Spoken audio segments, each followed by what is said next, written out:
Emmanuel Jalbert, je suis paysagiste urbaniste. Aujourd'hui, je vais parler de paysage public parce que c'est une notion qui me tient à cœur. L'idée que le paysage est un bien commun, ouvert à tous. C'est un espace de voisinage, un lieu d'usage.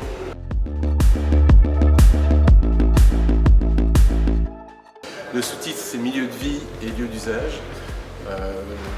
Parce qu'on considère que le vivant et l'accueil des gens sont des éléments essentiels dans un paysage. On peut présenter Emmanuel Jalbert. Alors, il est paysagiste, il était d'une promotion de l'école du paysage de Versailles en 1985. Il a travaillé avec et pour Michel Courajou, Alain Marguerite notamment, et aussi Alexandre Chametov, et a monté en 1991 l'agence In Situ avec Albert Viron à Lyon. Et à Lyon, tu as participé, on peut dire, au développement urbain de cette ville et à faire des espaces publics de grande qualité et de place en place, de berge en berge. L'agence aujourd'hui a 25 ans à peu près d'activité et vous êtes donc reconnu aussi à l'échelle européenne et puis un peu à l'international. Et surtout aussi cette année, tu as gagné, tu as reçu le Grand Prix du paysage avec Jacqueline Hosty pour l'aménagement des berges de Rouen. Merci. Oui, bonjour à tous.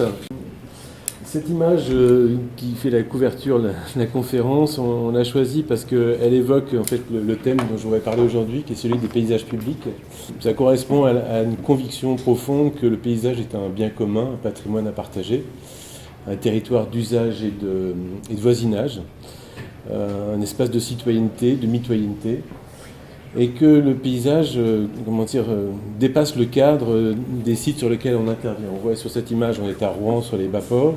On voit bien que l'aménagement ne se résume pas, est cantonné à un espace, mais qui prend en compte finalement et qui résonne avec la rive opposée, avec la colline Sainte-Catherine qu'on voit au loin.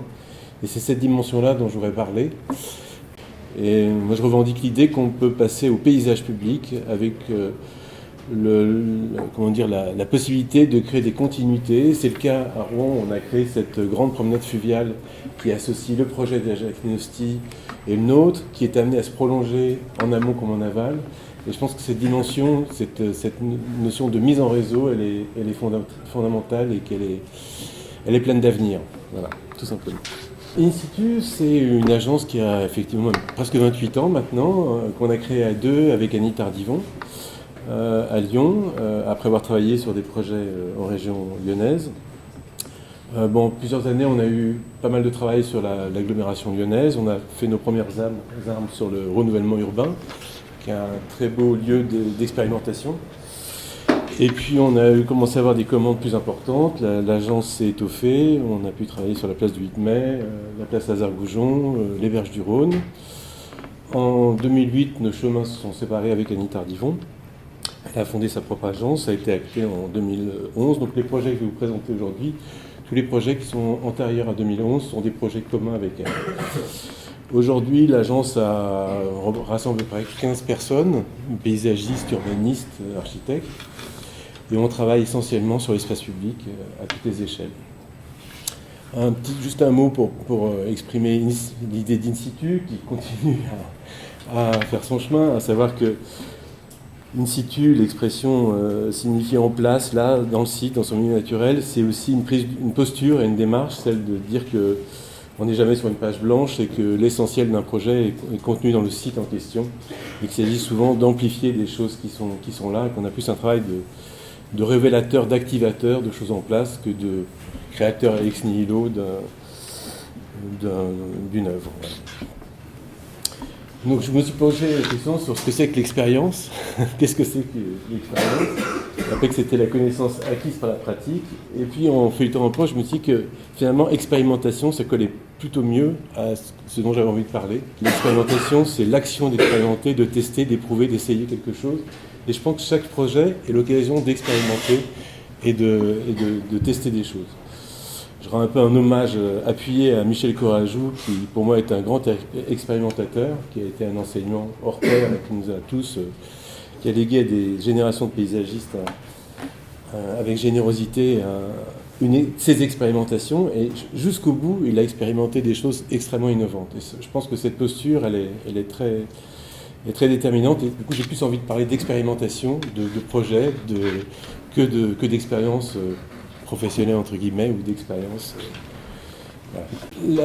Alors je vais parler beaucoup de l'agence, parce que c'est à travers le travail de l'atelier qu'on fait ces expérimentations et qu'on développe aussi une culture de projet.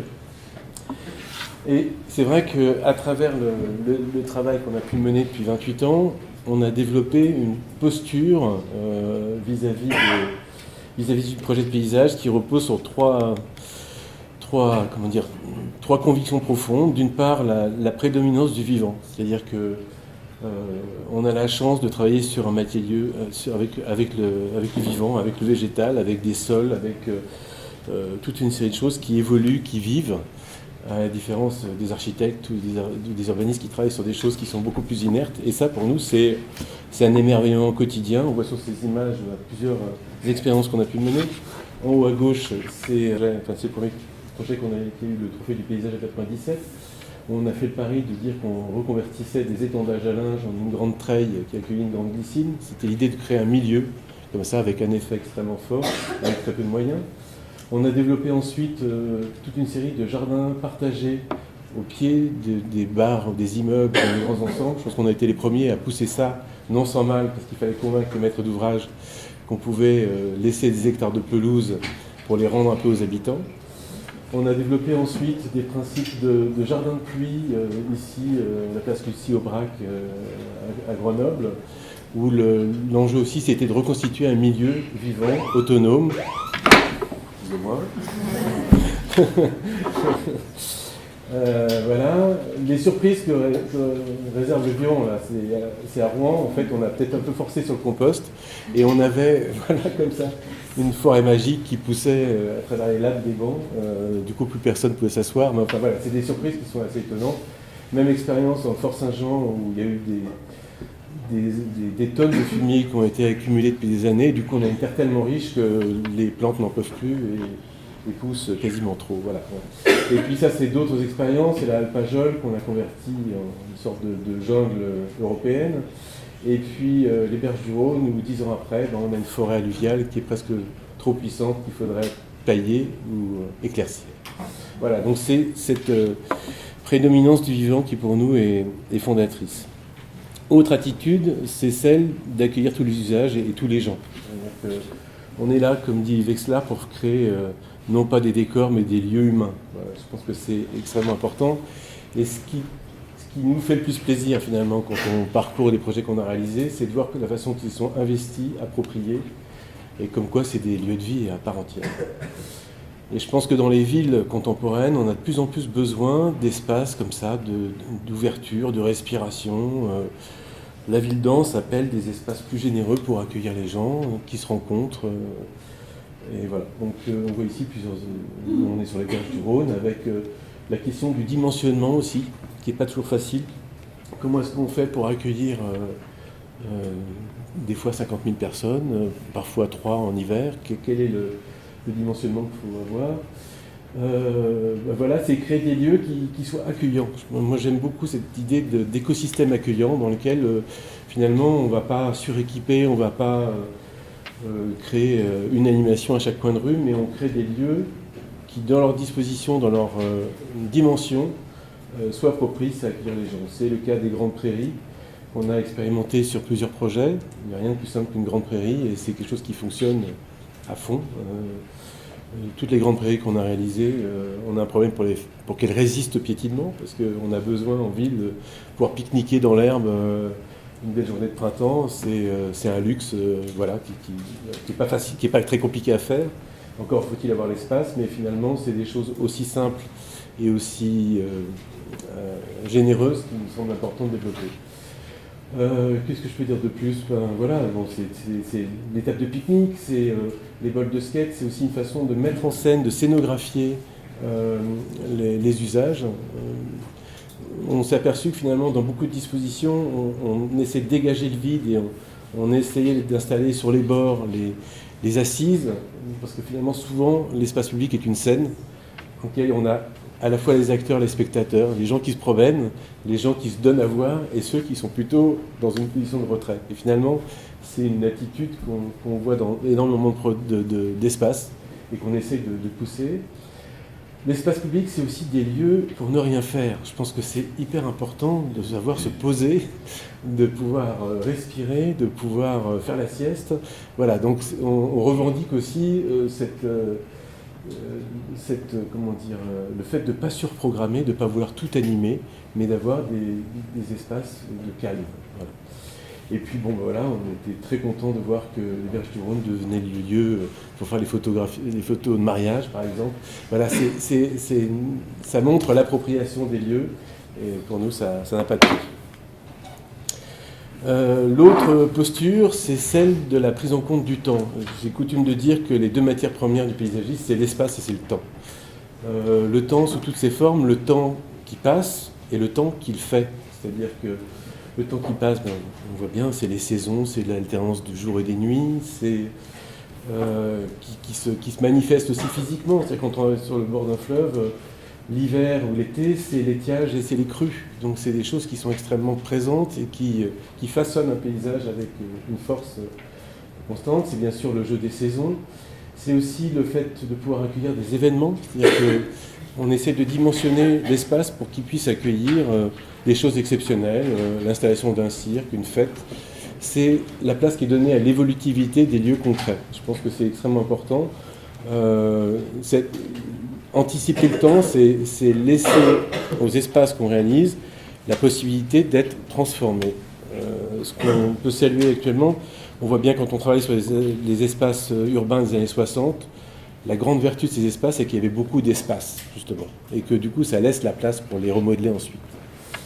Et puis, c'est aussi des orientations. Est-ce qu'on est plein ouest ou plein est? Est-ce qu'on joue avec la lumière? Bref, voilà.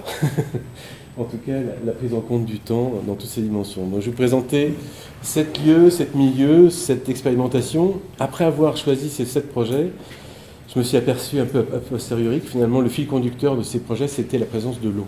Bon, il se trouve qu'on a eu la chance de travailler sur de nombreux projets et que l'eau, finalement, elle est hyper présente dans nos projets.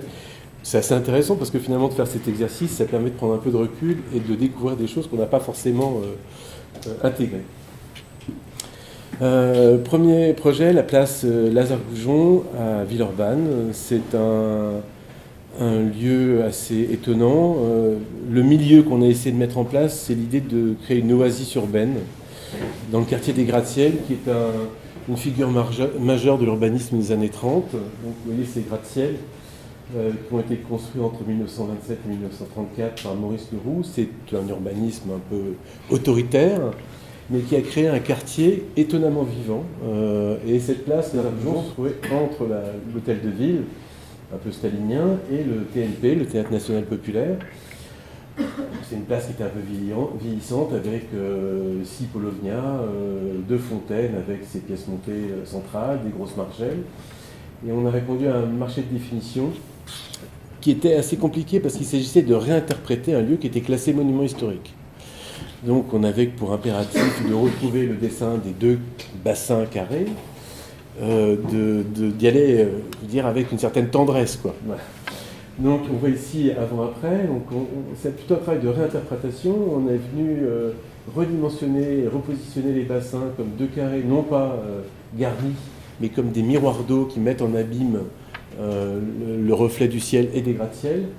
On a travaillé sur le nivellement pour faire en sorte que ces miroirs d'eau arrasent au niveau du sol. C'est le chemin qui fait le bord, qui vient s'aggraver et qui permet qu'on vienne s'asseoir au bord de l'eau. Et on voit ici cette figure extrêmement simple, un peu assez minimaliste et assez composée, d'un triptyque avec ces 2 bassins. La place centrale, on est face au TNP, qui est un très beau bâtiment. Ici, on avait 2 rues de part et d'autre. On a pu agrandir la place et faire ce grand tapis de pierre et de béton clair, qui fait écho au gratte-ciel. On a proposé d'étendre les 2 portiques qui sont de part et d'autre. En mesure, on agrandissait la place, on agrandissait ces 2 fils. Et puis là, c'est au moment de l'inauguration, donc les arbres n'ont pas beaucoup poussé, c'était très jeune, mais la constitution de 2 lisières latérales qui crée un cadre. Donc on a vraiment, encore quand je parlais du centre actif et des lisières qui sont plutôt des lieux de contemplation et des lieux plus intimes. Voilà. Donc on voit ici les bassins, on a réinterprété la fontainerie à travers ce système de jets qui montent et qui descendent. C'est extrêmement économique, c'est très simple, on a simplement le bruit de l'eau.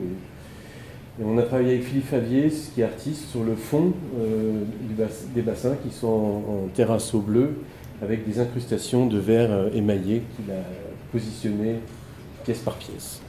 On ne les voit pas, mais il y en a beaucoup. Voilà. On voit ici le spectacle de cet espace qui parfois est animé, parfois est calme, qui était censé pouvoir être vidé pour accueillir des manifestations. En fait, tout le monde aime tellement les fontaines qu'elles ne sont jamais vidées, donc ça marche très bien comme ça. On voit ce jeu du sol. Je dis aussi que c'est une grande aire de jeu, c'est-à-dire qu'il n'y a pas beaucoup d'espace de jardin à proximité. Il n'y a aucun équipement de jeu. Par contre, l'organisation de l'espace, la présence des fontaines font qu'il y a énormément de gamins qui font du vélo, qui se baladent, qui jouent, qui barbotent dans les fontaines. Voilà. Cette année, avant la canicule, la mairie de Villeurbanne nous a rappelé pour nous demander de réinstaller, d'ajouter de la brumisation. C'est aussi intéressant parce que, quand je disais qu'on travaille sur le temps, que la ville nous rappelle pour qu'on complète l'aménagement, pour nous ça a une grande valeur. C'est-à-dire que voilà, on accompagne aussi un projet dans la durée et qu'on est capable de venir incrémenter d'autres choses. Donc voilà, c'est quelque chose qui va avec bien sûr le réchauffement climatique et cette demande de brumisation, elle est de plus en plus forte et elle apporte une nouvelle ambiance et un nouvel usage.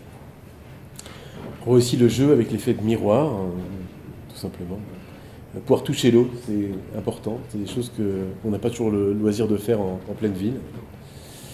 Voici les lisières avec ces lignes d'albizia qui viennent, qui rivalisent pas du tout en hauteur avec les gratte-ciels. C'était pas le propos, c'était plutôt de faire un horizon, un plafond, un espace qui soit plutôt calme et comment dire, intime, à l'aplomb de ces bâtiments extrêmement impressionnants.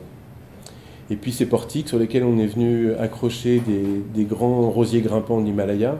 Donc là aussi, il y a un effet au moment de la floraison qui est assez exceptionnel. Ça dure qu'un moment, mais c'est aussi des événements végétaux qu'on aime bien développer. Voilà aussi ce jeu entre le dedans, le dehors, le filtre des limites et des lisières. C'est une grande clairière urbaine finalement, avec ce jeu de lisières qui est extrêmement important.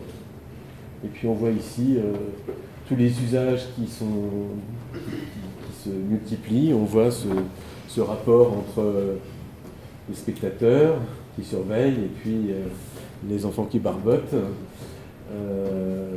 La baignade est bien sûr interdite, ça n'empêche personne d'y aller, heureusement. Parfois les gens viennent avec leurs pliants, ça je trouve ça formidable, parce que ça veut dire qu'il y a une espèce d'appropriation de l'espace. Du coup on a rajouté des bancs. Voilà. Et puis, c'est aussi un espace qui est dimensionné pour accueillir des événements. À Villeurbanne, il y a une fête qui dure 3 jours tous les 2 ans, qui est un événement culturel assez exceptionnel. La place, c'est un de ces lieux qui peut accueillir ce type de choses. Et ça aussi, c'est hyper important. C'est-à-dire qu'il faut dimensionner les espaces pour qu'ils puissent accueillir des manifestations de ce type-là. Aujourd'hui, on est missionné pour travailler sur l'extension des gratte-ciels. Donc, on est ravis de travailler sur ce sujet-là. On fait simplement le constat que, autant en 1930, on a été capable de dimensionner les espaces publics au milieu des bidonvilles, avec une grande place, avec un cours. Aujourd'hui, l'espace public est réduit à des rues. Il n'y a plus de place pour faire de la place. Et ça, je trouve que c'est quand même assez désolant. Et ça, je revendique le fait qu'il y a un gros travail à faire pour travailler le plus en amont possible avec les urbanistes pour dimensionner l'espace public.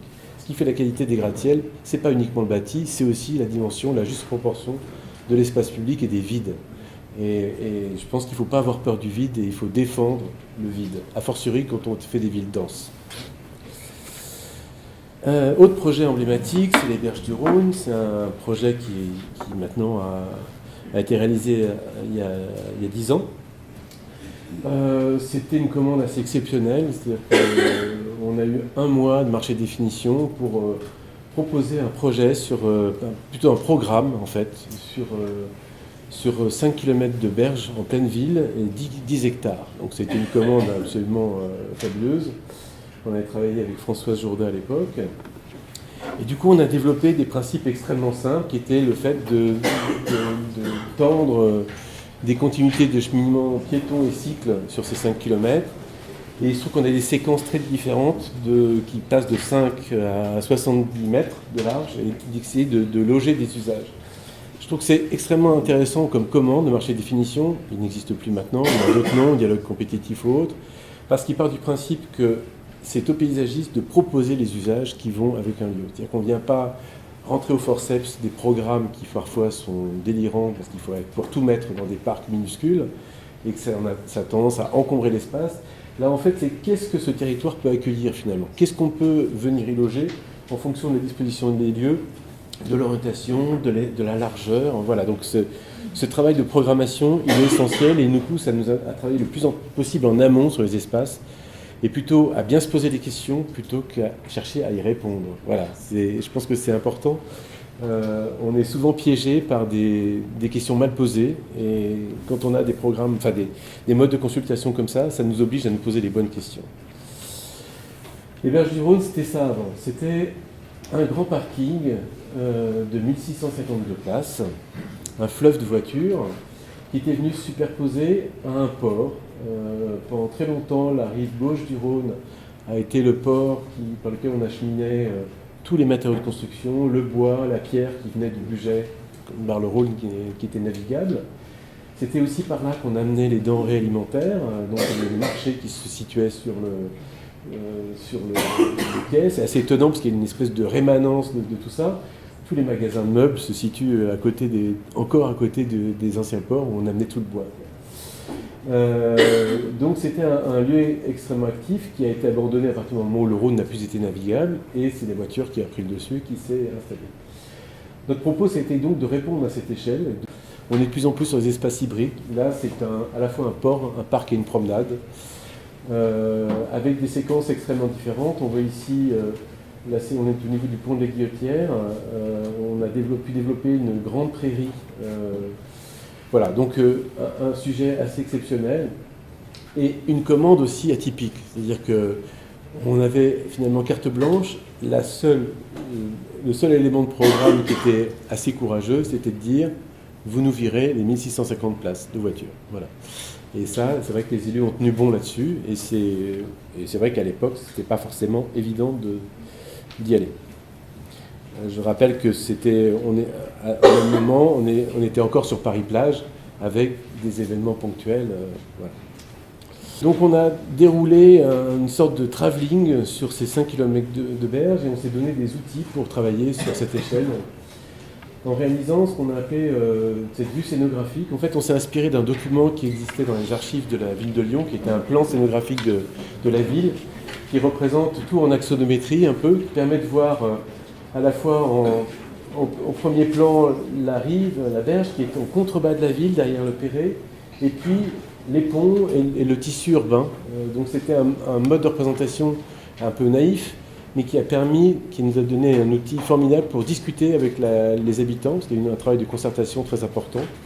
Et c'est à partir de cette vue scénographique qui se déroulait sur 5 km qu'on a discuté du positionnement, des usages, où est-ce qu'on allait installer une aire de jeu, une aire de skate, en fonction de l'espace disponible, en fonction de la proximité d'une école, en fonction. Voilà. Donc j'insiste sur ce point, ça a été une expérience assez inoubliable de concertation. Le Grand Lyon avait mis en place un dispositif très intéressant qui consistait à nommer un médiateur et à travailler avec 3 composantes: la maîtrise d'ouvrage qui décide, qui paye, la maîtrise d'œuvre qui propose, qui conçoit, et la maîtrise d'usage qui vient proposer aussi, qui participe d'une certaine façon à l'élaboration du projet, avec les services d'entretien. Et ça aussi, je pense que c'était une grande première à l'époque, pour que, du coup, ça a permis, je pense, qu'il y ait une très grande appropriation de ces lieux. Ici, on voit donc le Bréquillot, une zone très naturelle qu'on a laissée dans son jus. Ici, des rubans de glisse et des rubans piétons. Et puis, des fois, ça consiste à ménager simplement des ouvertures sur les vues. On voit ici le dispositif des rubans piétons ici, ce qu'on appelait les planches, qui est le contact des bâtiments qu'on a tous, qu'on est venu repositionner pour accueillir des terrasses de café. Et puis, ici, un ruban Pulis qui accueille les cyclistes, les rollers et les trottinettes. Depuis, c'est vrai qu'il y a tellement de flux sur ces berges du Rhône que la ville de Lyon a réaménagé des vraies pistes cyclables sur le quai Haut, ce qui permet de décharger, et c'est bien mieux. Enfin, en tout cas, on a développé l'idée d'un espace partagé, en aucun cas une piste cyclable et un tuyau à vélo dans cet espace-là. D'autres séquences, on voit ici cette grande promenade continue, la façon aussi de venir loger les aires de jeu dans les surlargeurs. On les a surélevées pour qu'elles échappent aux crues principales. On voit ici le travail sous le passage des ponts. Quelque chose qui est formidable et salutaire finalement quand on travaille dans le lit d'un fleuve, c'est que les crues extrêmement importantes du Rhône interdisent toute clôture et tout obstacle aux embâcles. Et ça c'est formidable parce que du coup on a pu échapper aux fameuses clôtures de toute aire de jeu. Ça génère un paysage qui est extrêmement ouvert, fluide. Et ça, c'est extrêmement important. Il faut savoir que la crue centenale, elle arrive à ce niveau-là, en haut du Perret. Donc, ça impose aussi de faire des aménagements extrêmement robustes, ça veut dire aucun arbuste, uniquement de l'herbe, des arbres. Quand on installe des bancs, c'est des canettes en pierre. Quand on refait des revêtements, c'est quelque chose qui peut être chargé par 3 mètres d'eau. Donc, cette rusticité, finalement, elle se sent aussi dans le traitement du paysage et dans la façon dont il vit. On voit ici la transformation. Finalement, j'ai coutume de dire que c'était assez facile, sous les voitures l'enrobées, sous l'enrobé les pavés, sous les pavés la plage, quoi. Donc on a ici un espace qu'on a laissé dans son jus, on s'est contenté de décaper l'enrobé, de fertiliser les sols en place. On a mis une grande part du budget dans la fertilisation des sols en place pour permettre que ça résiste. La pelouse ici, c'est une prairie armée en terre-pierre qui tient le choc au bout de 10 ans. On n'a pas eu de crue exceptionnelle, mais on a quand même eu quelques petites crues et ça a résisté. Et puis on voit aussi cette notion d'espace de liberté. Je pense que l'ouverture, le fait d'avoir des grandes surfaces, on peut ne serait-ce que se poser dans l'herbe, c'est essentiel. Au beau jour, c'est extrêmement utilisé. On voit ici derrière les planches, c'est-à-dire cet endroit où toutes les terrasses de restaurants se déploient. Là, c'est depuis un pont, on voit ce principe de couches successives, un peu comme des pelures d'oignons. Les bateaux qui ont été réinstallés. On voit ici les ducs d'Albe, qui sont ces grands pieux d'amarrage sur lesquels les bateaux coulissent. Le sommet du duc d'Albe, c'est le niveau de la crue centenale. Tout ce qu'on appelle les planches n'y sont plus parce qu'elles ont été embarquées par les dernières crues. On est revenu à un béton le plus simple. Et puis le ruban piéton, la prairie, voilà, toutes ces couches successives. Au niveau du pont de la Guillotière, on avait une séquence particulière. C'était auparavant ce que les Lyonnais appelaient la fosse aux ours. C'était une espèce de gros giratoire routier assez épouvantable et qui de plus était traité la limite était traitée par un grand mur de quai en balcon sur le Rhône. Ici, on a pu déployer donc un travail plus important. Il y a un parking qui a été aménagé sous la fosse aux ours. Et on a pu déployer ce système de terrasses et de gradins qui s'ouvre très généreusement sur le fleuve. C'est pas Bénarès, mais c'était vraiment l'idée d'ouvrir et d'être généreux. C'est aussi l'occasion de glisser des rampes piétonnes dans ces gradins. Et puis la concertation, elle a amené aussi deux éléments très forts. La prairie, qui n'existait pas au départ, parce qu'on y allait un peu avec prudence en disant est-ce que ça va résister. Et un autre élément, c'était cette lame d'eau. C'est-à-dire que les riverains nous ont dit mais c'est bien gentil tout ça, mais on ne peut même pas toucher l'eau du Rhône. Donc donnez-nous accès à l'eau. Et du coup, ce qu'on a proposé de faire ici, c'est d'utiliser les eaux d'exor du parking, c'est-à-dire que le parking est dans la nappe, et tous les jours, on est obligé de pomper l'eau d'exor et de la rejeter dans le Rhône. Et du coup, c'était ces eau d'exor qui alimentent le bassin et qui ensuite vont dans le Rhône. Donc c'est une eau assez propre, dans laquelle il est possible de se baigner. Je ne vous cache pas, ça c'était au début. Maintenant, c'est un endroit qui est un peu victime de son succès. C'est le lieu de rendez-vous de tous les étudiants. Il y a beaucoup de canettes de bière cassées dans l'eau. Ça pose des problèmes d'usage par rapport à la baignade. Voilà. Une autre séquence particulière, le long du centre nautique, où on avait une estacade extrêmement étroite. On a venu la doubler par un ouvrage en bois, une estacade, et ce lieu est un lieu assez particulier, où, un peu en dehors de la ville, on est en plein milieu de la ville et en même temps un peu en dehors. L'artiste Philippe Favier est venu installer une œuvre d'art. En fait, il est venu s'installer pendant 3 week-ends. Il a demandé aux gens d'écrire des mots qu'il est venu graver et fixer sur cette rambarde. Et maintenant, tout le monde vient mettre son grain de sel. Il y a même Lady Di qui est passée, apparemment. Voilà. Donc, bref, c'est un usage détourné que je trouve assez sympathique, où finalement on initie des choses qui sont relayées par la population. Un autre usage détourné, voilà, c'est devenu aussi un plongeoir en été. On voit ici l'estacade avec ce balcon. On a travaillé sur un petit décaissé de façon à ce que lorsqu'on circule ici, le garde-corps s'efface.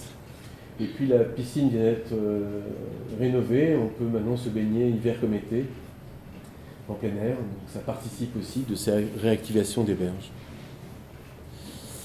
Une séquence un peu plus en aval, le port d'université et la piscine Vaval, où on a travaillé sur une sorte de grande canopée de chênes et d'ormes qui accueille différents usages. C'est aussi le port où il y a tous les bateaux de croisière, c'est peut-être sur l'image précédente, jeux de boules, terrain de sport, et puis la piscine Vaval qui était un cordon extrêmement étroit et totalement minéral. Voilà ce qu'on avait ici en 2003. Donc un quai en enrobé, et aujourd'hui on est sur cette ripisylve reconstituée. Donc, c'est un des endroits finalement qui est le plus étonnant, parce qu'on a transformé complètement, on est venu recréer une sorte de cordon de nature en pleine ville. Et encore une fois, l'espace donné aux usages. On voit ici les manifestations. Là, c'était le jour de l'inauguration, un concert a été donné dans le bassin lui-même. On associe à la fois les déplacements, les mobilités douces, mais aussi un marché qui se tient sur le haut du quai, des lieux plus intimes pour les pêcheurs, des jeux liés à l'eau, des méridiennes qui viennent s'adosser au Perret, et puis des équipements sportifs extrêmement simples et qui sont utilisés de façon quotidienne et extrêmement intense. Voilà pour les berges du Rhône. Alors j'insiste aussi, je parlais de notion de paysage public. J'ai oublié un document, c'est le document qui montre les continuités qu'il y a entre ce port-parc-promenade qui relie le parc de la Tête d'Or et le parc de Gerland. Ça, c'est extrêmement important, c'est-à-dire que c'est aussi un cordon de liaison et de mobilité. Au-delà, au nord, la promenade continue à travers le parc de la Fessine qui a été réalisé par Elex et le parc de Miribel. Au sud, c'est Baz qui travaille sur la vallée de la chimie. Ces continuités géographiques, c'est le fond aussi de la question. C'est-à-dire que si c'est aussi prisé les berges du Rhône, c'est que c'est un itinéraire bis, c'est que c'est aussi un lieu de passage et un lieu de flux. Et actuellement, d'autres projets sont en cours à Lyon, où la rue Moncey, qui est une grande diagonale dans toute la grille est, est en train de être transformée en grande promenade piétonne. Ça participe aussi de ce réseau de parcs. Autre projet à Lyon, non pas sur le Rhône, mais sur la Saône. On a la chance d'avoir deux fleuves qui sont totalement différents. La Saône est plus langoureuse, elle a des crues régulières. Quand on a fait le chantier, on a eu 11 crues pendant l'hiver, ça a été un peu terrible. Mais des crues qui sont lentes et longues, voilà. Mais du coup, ça occasionne des projets qui sont d'un autre ordre. On peut se permettre d'être plus doux. Ici, on a travaillé sur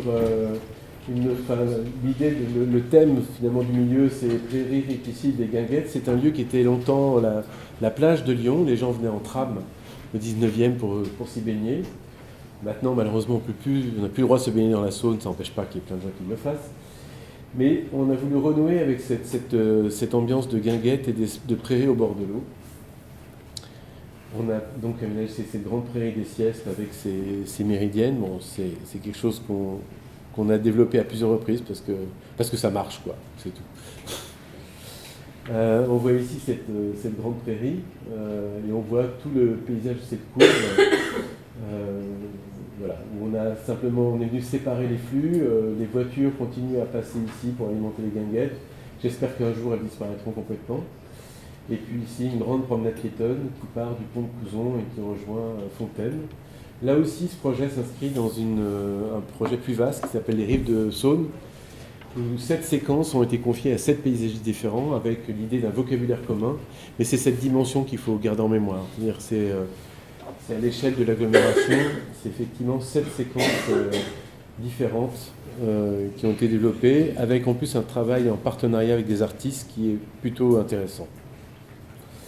On voit ici qu'on a assez peu d'épaisseur, on est vraiment sur un cordon assez fin, mais qui s'approprie un paysage beaucoup plus vaste. Vous avez vu sur la photo de la prairie, on a tous les monts d'or en face, on a la rive opposée, quelque part ça dilate totalement l'espace sur lequel on travaille.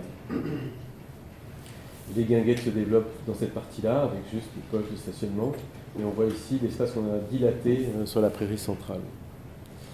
Avant-après, on avait ici une énorme butte qui était le fruit des déblais du tunnel de la Croix-Rousse, donc une montagne de gravats qui était en plus polluée, qu'on a réussi à évacuer pour retrouver un profil en pente douce et cette grande prairie qui s'ouvre sur la Saône. On voit qu'on est ici dans un début de crue, l'eau peut monter jusqu'ici.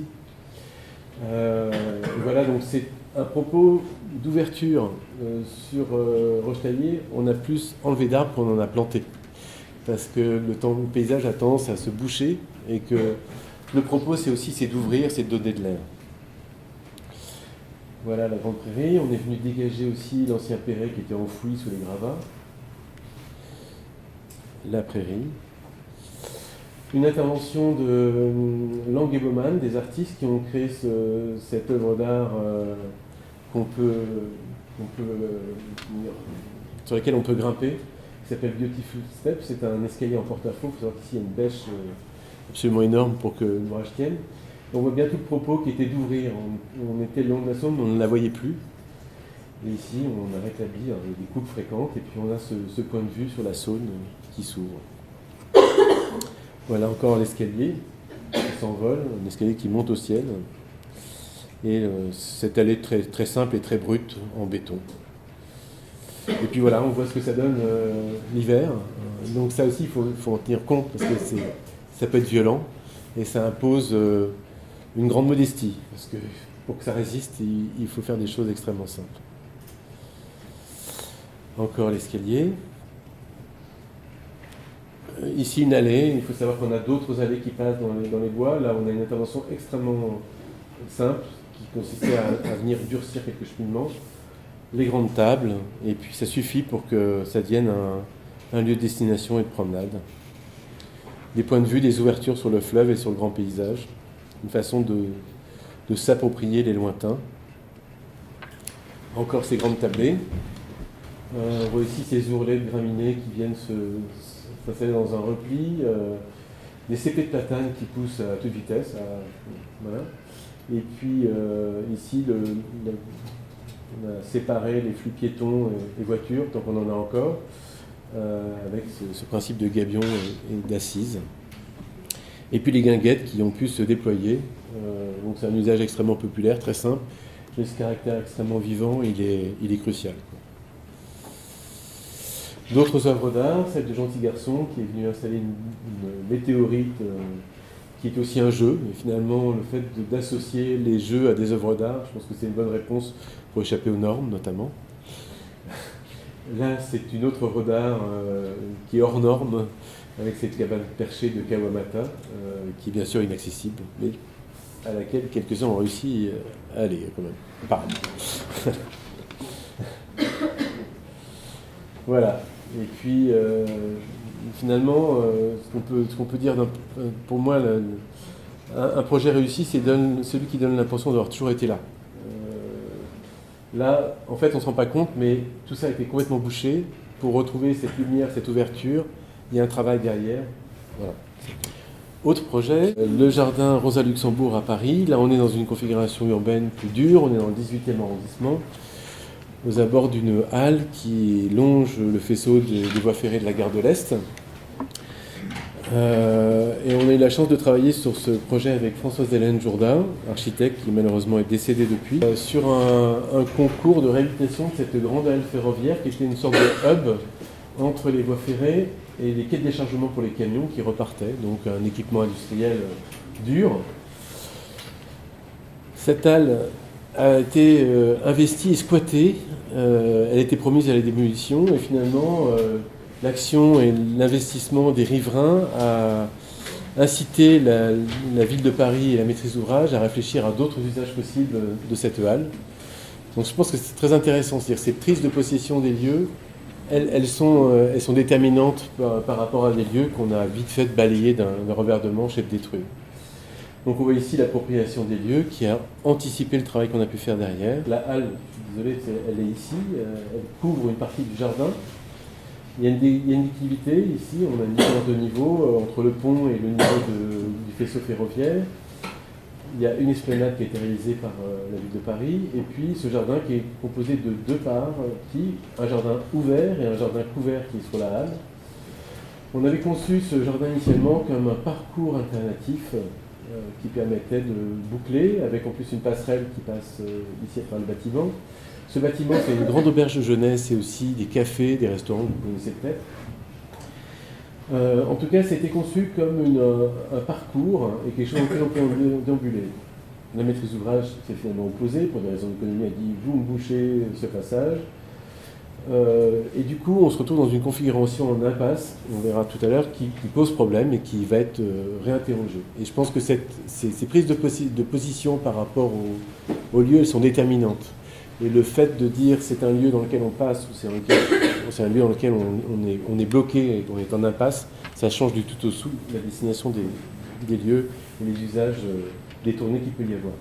On voit ici le principe de cette halle, donc, où la charpente a été conservée, l'échelle aussi, avec la particularité que toutes les faces sud ont été entièrement couvertes de panneaux photovoltaïques. C'est le premier bâtiment à Paris qui est autonome en énergie, qui produit plus d'énergie qu'il n'en consomme. Les parties exposées au nord ont été vitrées. Du coup, ça a permis de développer un jardin couvert sous une partie de cette centrale photovoltaïque.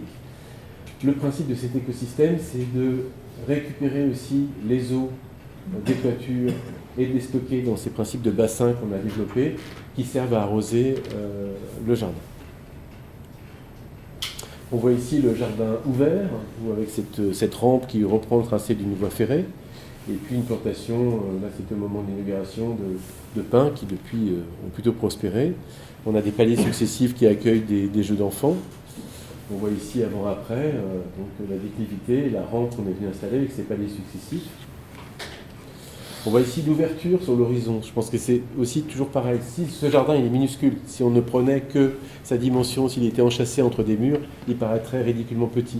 Tout ce qui fait son intérêt, c'est l'ouverture qu'il propose sur l'horizon et sur l'espace de la gare, qui est une formidable respiration dans le tissu parisien. Quand on regarde ça, ça doit faire 2 fois la place de la Concorde, finalement. Donc c'est aussi une étendue de ciel, c'est un volume de ciel à donner à voir. C'est aussi le parti que Courageux avait pris en face sur Bernard des Halles, qui fait face avec cette très belle terrasse. Pour tout dire, on avait l'intention de créer une terrasse de la même nature. Pour des raisons d'économie, on n'a pas pu la faire. Mais bon, on voit qu'il y a un dialogue entre ces deux côtés de... On a réussi, en tant que paysagiste, à prendre en étau ce formidable espace ferroviaire. Voilà. On voit ici la transformation donc, de cette boîte étanche complètement fermée, comment on l'ouvre, comment on fait rentrer la lumière, comment le fait d'installer ces bassins apporte aussi de la lumière. C'est-à-dire que l'eau, avec ses reflets, elle change du tout au tout l'ambiance qu'on peut avoir sous cette halle. Il y a des jeux de reflets et de lumière qui sont assez étonnants. Et puis, voilà comment cette eau, elle vient faire écosystème et alimenter les végétaux.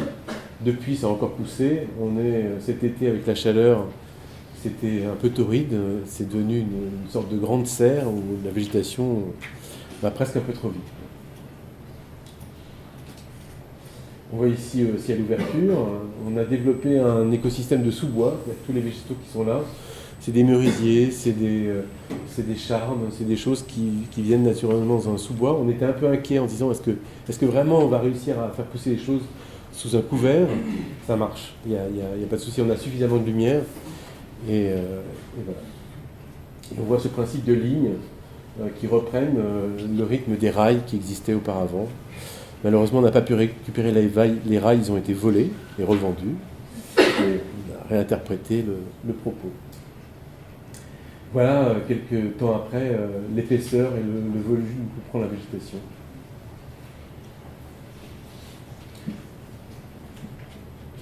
l'autre chose qui est intéressante, je parlais d'espace ferroviaire. On voit la façon dont le paysage passe finalement avec ce dispositif de lignes, les trains qui passent, les rails, les lignes qui viennent rentrer. On a amplifié un dispositif qui fait qu'on ne sait plus très bien si c'est le jardin qui déborde ou si c'est la gare qui rentre dans le jardin. Voilà. J'aime bien cette image parce que les gens sont là, ils regardent passer les trains et il y en a plein qui sont très colorés, d'autres qui sont tagués. C'est une sorte de grande mix border animée. Voilà aussi, l'eau c'est formidable parce qu'en rien de temps on crée des milieux. Depuis il y a des grenouilles, des carpes qui sont venues avec des œufs accrochés aux pattes des oiseaux. Enfin, il suffit de rien pour que la nature reprenne ses droits. En lisière, on a créé aussi un jardin partagé. J'étais assez sceptique au départ, et en fait ça marche plutôt bien. C'est un usage qui est le fait qu'on redonne à chaque fois une partie du sol fertile pour des cultures, c'est une bonne chose. A fortiori, par les temps qui courent, je dois dire qu'il ne faut pas se cacher les yeux, c'est un jardin qui commence à se dégrader actuellement, qui vit assez mal, du fait de son fonctionnement en impasse. Et c'est vrai que c'est un gigantesque abri, couvert, protégé de la pluie, et qui est un formidable accueil pour les migrants. Au mieux pour eux, ils ont un endroit pour se poser. Par contre, l'effet induit, c'est que c'était un lieu dans lequel on avait une mixité de population, pas mal d'enfants, la communauté asiatique qui venait faire des grandes séances de tai chi, parce qu'on est orienté plein est au soleil levant, donc toutes les allées le matin étaient envahies par une myriade de gens qui faisaient du qigong ou du tai chi. Ces usages-là ont disparu du fait d'une présence importante des migrants. On ne peut pas régler les problèmes de la planète dans un jardin. Ça pose question sur le devenir de cet espace. En tout cas, on travaille actuellement sur le fait de le réouvrir pour permettre de réinsuffler cette mixité d'usage. Ça veut dire aussi que c'est très difficile d'anticiper sur l'usage d'un jardin et sur l'évolution de ceci. Et finalement, quand on fait un lieu qui est aussi accueillant, ben ça crée d'autres problèmes. Autre projet, Rouen. Rouen, donc, c'est les Bapors. Là aussi, une commande exceptionnelle sur un site en pleine ville. 15 hectares d'espace libre en pleine ville. C'est une chance inespérée pour déployer un espace public à l'échelle de l'agglomération. On a répondu à un concours dans des conditions assez compliquées parce que c'est un espace qui était très grand, mais qui accueillait la foire Saint-Romain, qui est la deuxième plus grande fête foraine de France après la foire du Trône, qui est là un mois par an, mais qui occupait l'ensemble du terrain. La ville de Rouen, quand elle a lancé le concours, elle a juste oublié de dire aux forains qu'elle comptait les faire partir. Donc ça a quand même posé un certain nombre de problèmes retentissants. Ils ont été obligés de relancer le concours avec l'idée qu'on leur laissait la moitié de l'espace. Et du coup, il y a eu des débats très, très difficiles et compliqués. En fait, de facto, c'est pas possible d'accueillir une fête foraine. Je trouve une image qui montre, voilà, la fête foraine, c'est ça. Voilà. C'est pas possible d'accueillir une fête foraine et de dire qu'on va faire un aménagement d'espace public de qualité. Les forains nous demandaient des arbres démontables. Voilà, donc on a eu... C'est un projet qui a pris beaucoup de retard, ça a été très houleux. On a eu des réunions de concertation avec les forains qui devaient arriver à 3, qui débarquaient à 60. Des menaces, et j'en passe. Et du coup, on a réussi à dire on va faire une première tranche d'aménagement, vous allez vous rassembler dans la première partie. Et en fait, ce qui s'est passé, c'est qu'ils sont tellement mal tenus, ils ont investi les lieux qu'on avait aménagés, ils sont venus avec des tronçonneuses, ils ont abattu les arbres. Et du coup, il y a eu un effet inverse à celui qu'ils avaient escompté, c'est-à-dire que la population a boycotté la fête foraine. C'était une très bonne chose, parce que du coup, on a pu les loger ailleurs, sur la presqu'île de Wellington, où, ma foi, la fête bat son plein, et ça se passe plutôt bien. Vous pouvez y aller maintenant, si vous voulez, c'est ouvert. Voilà. Donc, voilà, pour dire que la question de l'usage, et quand on a des usages aussi costauds que celui-là, il y a des choix à faire, et qu'on ne peut pas concilier les deux. Donc on voit ici avant-après, on a réussi, tant bien que mal, après des années de pourparlers, à aménager cette grande promenade fluviale. Là aussi, la particularité de ce projet, c'est qu'il vient s'accrocher au projet de Jacqueline Nosty, qui avait commencé à travailler sur la partie la plus en amont, de maîtrise d'ouvrage, la métropole de Rouen d'un côté, la ville de Rouen, et là en fait, ce qui a été salué par le Grand Prix, c'est cette capacité à travailler ensemble et à développer un projet qui outrepasse les limites d'une opération, mais qui s'adresse à l'échelle de la ville, enfin, qui prend en compte l'échelle de la ville. Avant-après, donc on voit cette grande étendue stérile, qui était un grand parking, là aussi je ne sais plus combien de places de stationnement. Là aussi, le programme n'était pas très clair, il fallait qu'on maintienne la foire, il fallait qu'on maintienne 200 places de stationnement, il fallait qu'on maintienne la circulation des camions pour accéder au port. Finalement, le projet a considérablement évolué. Quand on regarde le projet sur lequel on a été retenu en phase concours et celui qu'on a pu faire à la fin, il n'a plus rien à voir. Ça veut dire que quand on se crispe sur des images de concours, l'essentiel du travail, il reste à faire derrière, quoi. Et c'est à travers ce dialogue et ce travail de longue haleine qu'on est en mesure de développer des projets de qualité. La première séquence, la plus en amont, on a réussi à aménager cette grande prairie. On est en pleine ville. Et je pense que c'est important de pouvoir livrer des lieux comme ça aussi simples et ouverts, avec, encore une fois, des méridiennes, quelques arbres, de l'herbe et de l'espace, parce que le premier des luxes, c'est l'espace en ville. On est ici face à la cathédrale, face à la colline Sainte-Catherine. On est aussi à 2 pas de Lubrizol, donc voilà, on va voir ce que ça donne.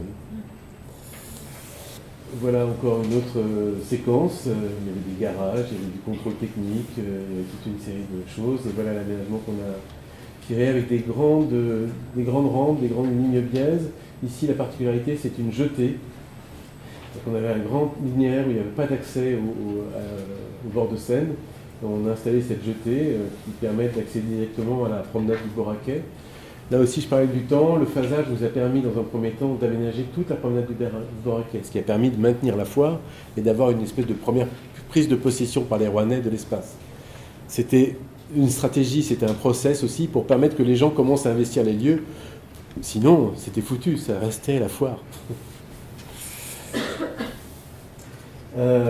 Voilà encore un autre aménagement. Une autre chose qui est assez ingrate, ici on a une galerie ferroviaire qui se casse la gueule. Donc il est peut-être question de la démolir, mais qu'il a fallu prendre en compte. Donc on a développé ici une forêt, là elle est très jeune, mais depuis elle a largement prospéré. On est assez adepte des lignes, vous avez peut-être remarqué, ce dispositif de coulisses qui pour nous est assez dynamique, il permet d'installer des lieux plus intimes, des lieux plus ouverts. Voilà, c'est vrai qu'on développe aussi des styles, on va peut-être réussir à en sortir, on va voir. Voilà, on a quelques biais quand même. Ici, on s'aperçoit que c'est un travail qui relève presque de l'agriculture. Je disais qu'on a misé beaucoup sur les sols fertiles, on travaille souvent avec Sol Paysage, qui est un bureau d'études en génie végétal qui nous accompagne sur nos projets, avec l'idée que on peut planter petit du moment qu'on a un sol qui est porteur et qui permet de nourrir la végétation. Le pari qu'on a fait sur les berges du Rhône, en accord avec la ville de Grand Lyon, on a planté des arbres tout petits. Les arbres tout petits ont doublé les plus gros, parce qu'ils s'adaptent beaucoup plus vite. Donc ce pari sur la jeunesse, il faut le faire aussi avec les végétaux, et par contre, il faut les nourrir, quoi. Voilà. Donc ici on voit ce travail un peu à la fois presque agricole sur les plantations, sur la dégraminée, et puis l'idée que c'est bien de planter serré, de travailler sur la densité, quitte à éclaircir derrière, mais ça installe le milieu et ça le protège aussi des intrusions. Voici la jetée qui donne accès, qui est aussi un lieu qui donne à voir initialement. Pour rien vous cacher, était associé à ceci une buvette, une tour panoramique, on verra ce que réserve l'avenir. C'est encore possible, en tout cas c'est presque un fer en attente pour des aménagements ultérieurs.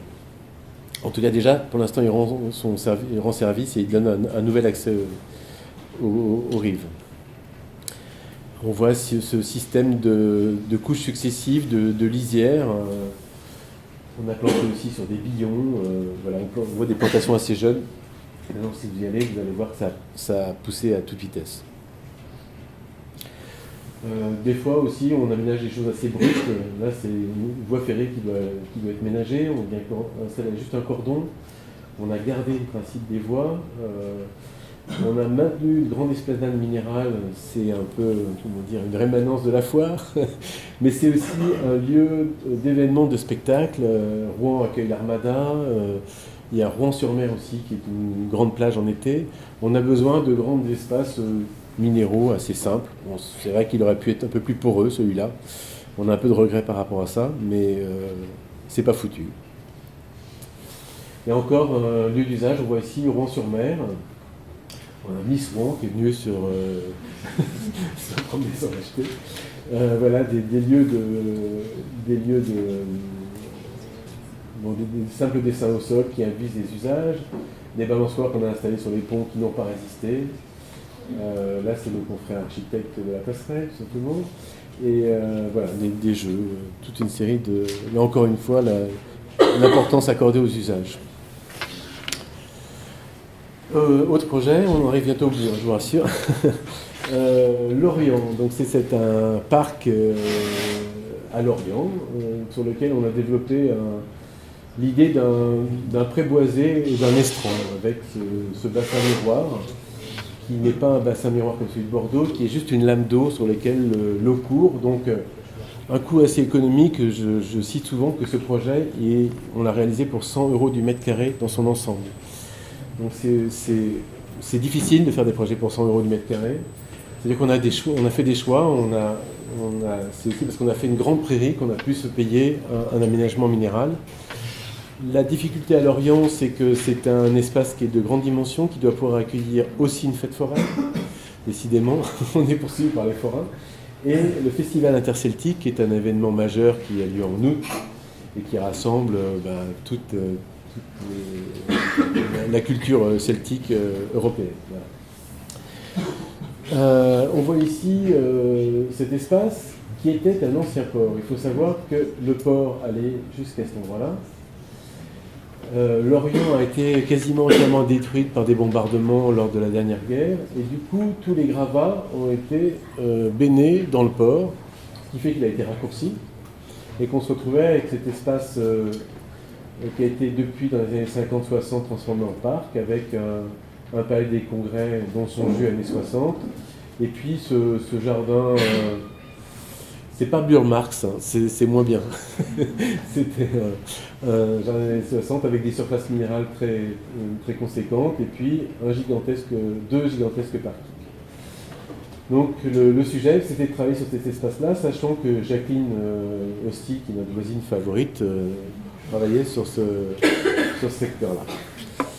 On a développé, voilà le projet réalisé. Donc, Central Park, voilà, on s'est dit finalement, on est presque dans les proportions de Central Park, bon, c'est pas la même dimension, on reste modeste, mais en tout cas la vocation c'est de recréer un lieu de centralité à Lorient, cet espace coupé en deux la ville, finalement c'était un no man's land, un peu insécure, un peu quelconque, sans intérêt. Du coup on a réussi à développer, à virer les bagnoles, à faire que le grand parking soit redevienne un mail, une rambla qui accueille le festival interceltique, la fête foraine, qui était censé accueillir les terrasses des cafés, lesquelles ne veulent pas se déplacer. Il y a encore du boulot, je pense, pour que les gens investissent ces lieux. En tout cas, il y a une possibilité de faire vivre cet espace et de retrouver de l'air et une continuité qui mène jusqu'au bout du port. Là-bas, c'est Terre qui intervient sur le secteur de l'Arsenal. Et voilà le projet qu'on a pu développer avec cette grande prairie d'un seul tenant qui est juste traversée par quelques baguettes est-ouest, des îles, jardins qui sont un peu inaccessibles, qui sont autant de microcosmes, une grande île de jeu, et puis basta, quoi, parce qu'on n'avait pas les sous. Actuellement, les services de la ville viennent ajouter des équipements. Des fois, il y en a qui sont bien, il y en a qui sont moins bien. Mais en tout cas, voilà, c'est un parc évolutif. On a jeté les premières pierres de quelque chose qui peut évoluer sur lui-même. Et comment dire, être davantage équipés. On voit ici le plan qu'on a développé avec ce bassin miroir, la place Glotin qui accueille le festival interceltique, ces îles jardins, l'île des Jeux, le mail, une partie de parking qui a été maintenue, et puis ce dispositif très simple d'un grand parc ouvert. On voit la réalisation avec ce passage progressif aussi d'un espace minéral à un espace plus planté, les tapis de pique-nique qui viennent d'être installés récemment. On a dû travailler avec du béton, parce qu'on n'avait pas le choix, il n'y avait pas d'autres moyens, donc on a travaillé simplement sur un revêtement béton avec des textures qui font qu'on a des effets de surface qui apparaissent moins en plan qu'au niveau du sol, mais qui permettent d'accepter une surface minérale de cette dimension. On voit ici le mail, les copines des Beatles qui sont passées aussi.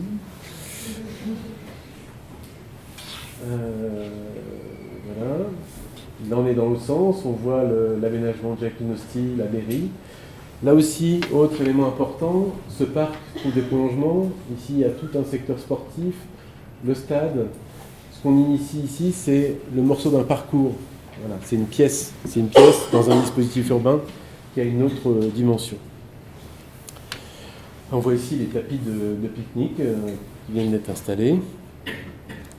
Je ne sais pas si... Attendez, j'ai peut-être oublié une image. Non, c'est pas grave. On va la voir après. De jeu, on a travaillé avec une grande sculpture. On est venu installer dans un bouquet de pins qui avait ses grands troncs une structure de jeu avec des pins écorcés qui jouent avec ce registre de la hauteur et qui est aussi un belvédère.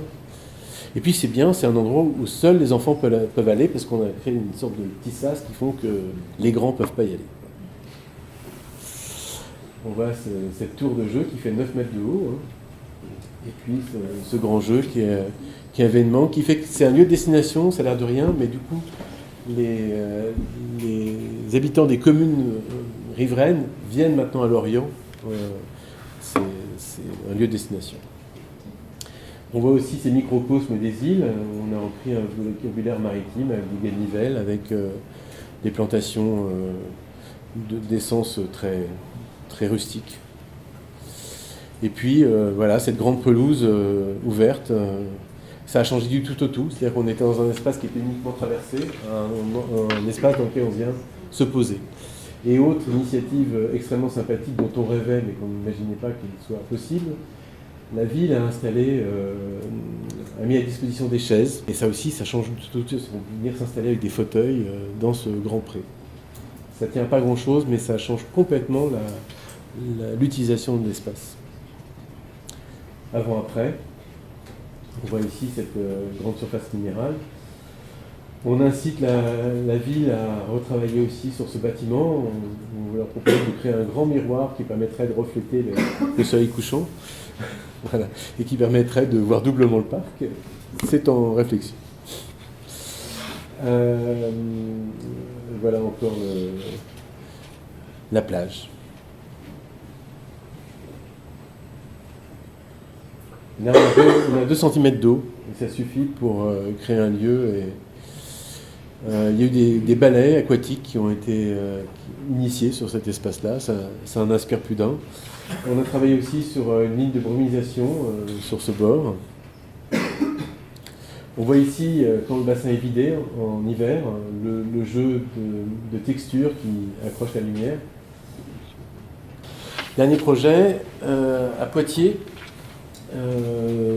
aussi au bord de l'eau. Là, c'est le Tison, c'est une petite rivière qui se situe en contrebas de l'île de Poitiers, qui est un peu sur une table. On était sur un secteur un peu en déshérence, des reliquats de zones industrielles, un grand parking, un hangar de troc, une boîte de nuit et aucun franchissement possible de la rivière. Donc c'était un programme un peu atypique. C'est un tout petit projet, on est sur, je me mets mes lunettes, je ne sais plus combien ça fait de surface, quelle surface, 2,5 hectares. Et sur les espaces publics, on avait 1,7 million.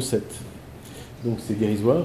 On a travaillé avec Dietmar Fleischlinger, qui a conçu cette passerelle flottante et qui a travaillé aussi sur la couverture de cette halle, on va y revenir. Du coup, c'est un programme assez atypique, c'est un tout petit projet qui associe à la fois la reconquête de cette rivière, l'installation de cette passerelle, le maintien de ce bâtiment, son réemploi, et aussi dans l'équipe on avait des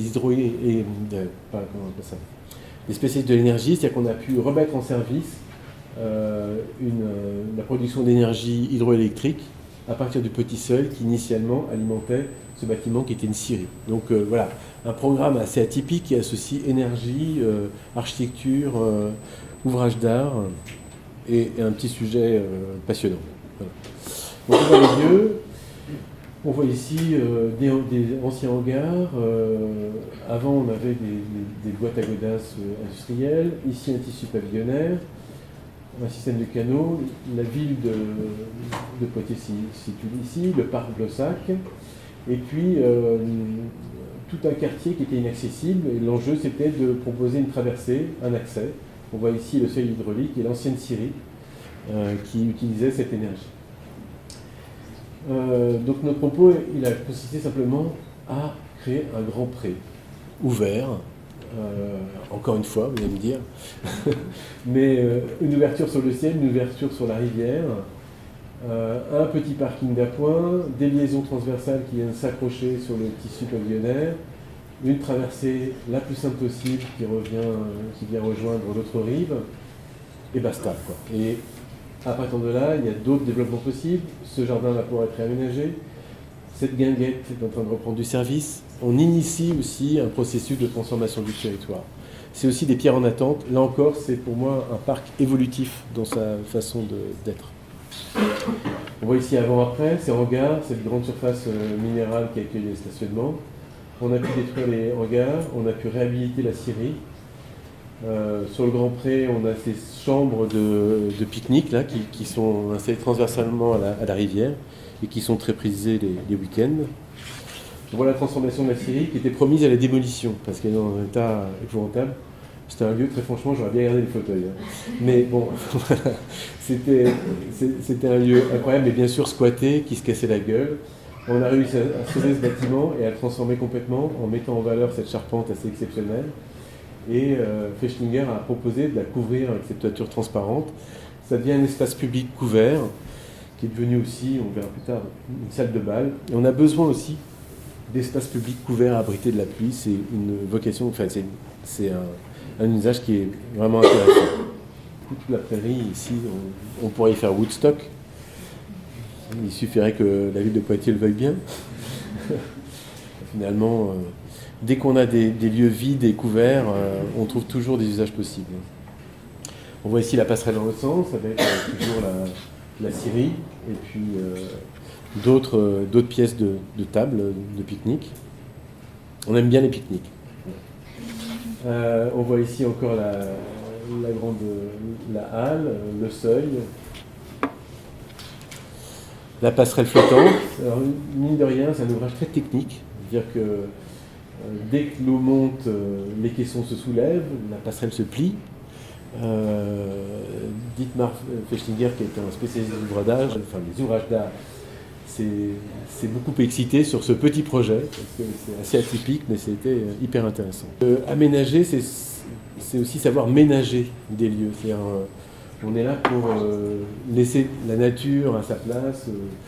Quand on peut, là, on a des vieilles souches d'arbres, on n'a pas touché à cet endroit-là. Voilà, on n'est pas là pour tout dégager, mais plutôt pour ménager des lieux qui fonctionnent. Voilà, il n'y a pas besoin de tout refaire.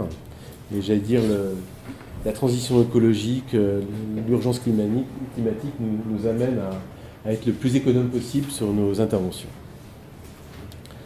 Ça, c'est une installation qui a été faite après et que finalement je trouve très sympathique. Ils sont venus déployer ces sortes de paravents pour trouver un peu d'intimité dans une partie de la prairie. On n'est pas là pour tout maîtriser et puis je pense que l'espace est là aussi pour évoluer, pour accueillir d'autres usages possibles, quoi, détournements. Et puis un autre usage qui n'était pas prévu, c'est celui-là. Encore une fois, c'est le climat qui veut ça, la canicule sans doute, mais bref, la passerelle est devenue le plongeoir municipal.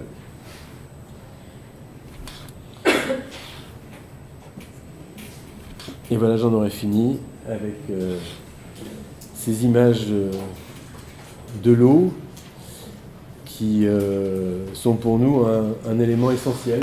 Je pense que c'est le fil conducteur aussi de notre travail, mais je pense que c'est aussi celui des années à venir, c'est-à-dire que l'eau va devenir une ressource de plus en plus rare et que ce travail sur la gestion de l'eau, il est plein d'avenir. Il y a beaucoup de choses à faire sur la façon de la réinfiltrer, de l'économiser, de la mettre en scène. Et je pense qu'il faut faire de la place pour la flotte, voilà, pour l'eau. Voilà.